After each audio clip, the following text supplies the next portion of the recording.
गेहूं में जो भी किसान भाई करते हैं, जिसमें खासतौर से हीट स्ट्रेस जो है उसका इम्पैक्ट आता है। बाकी अन्य फसलों में अगर हम दलहनी की बात करें तो चना है, मटर है, मसूर है, अरहर भी है। तिलहन में हम बात करें तो बड़े पैमाने पे सीतापुर में सरसों की खेती होती है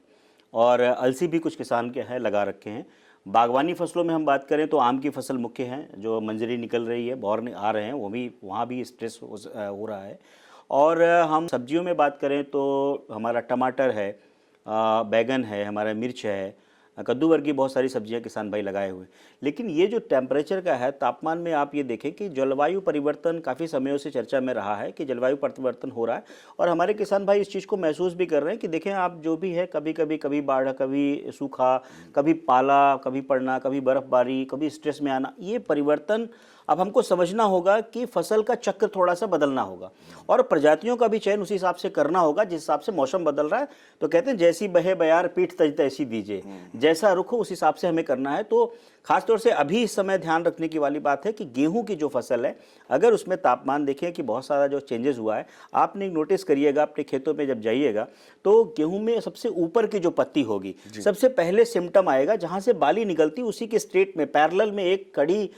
शाखा निकली होगी, पत्ती की होगी, जो कर्ल हो जाती है। तो एक पहला पहचान है। स्ट्रेस में अगर आपका पौधा स्ट्रेस में है तो आप देखिए पता लगा सकते हैं, जब आप खेतों में मुआयना करेंगे तो जिस बाली में निकली, बाली से सटी हुई जो होगी पत्ती होगी वो स्ट्रेट होती है और वैसे जो स्ट्रेट होती है वही फोटोसिंथेसिस करती है, यानी भोजन बनाने का काम सबसे ज़्यादा, यानी पौधा बहुत ज़्यादा दाने भरते हैं। लेकिन अगर वो पत्ती स्ट्रेस में आ रही है, इसका मतलब है आपको समझ लेना कि आपकी फसल हीट स्ट्रेस से प्रभावित है और इसमें आपके फसल में उत्पादन आपका गिरेगा। तापमान बिल्कुल गेहूं के लिए जितना तापमान, रात का तापमान जो है कम होगा, उतना गेहूं का हमारा फसल अच्छी होगी, टिलरिंग अच्छी होगी। एक तो समस्या ये हुई है कि जो देर से बुआई जिन्होंने करी है, क्योंकि गन्ना हमारे यहाँ मेजर फसल के रूप में है, गन्ना की जब पर्ची कटती है तब गेहूँ किसान भाई बुआई कर पाते हैं। तो ऐसे लेट में करने पर क्या होता है, एक तो जमाव ठीक से नहीं हुआ, सही से पोषण नहीं मिल पाया और उस पर टेम्परेचर नहीं मिला, तो फसल ज़्यादातर क्या बोलते हैं बाधित हो जाती है। लेकिन जिन किसानों ने समय से बुआई करी, बीज का सही चुनाव किया, मिट्टी के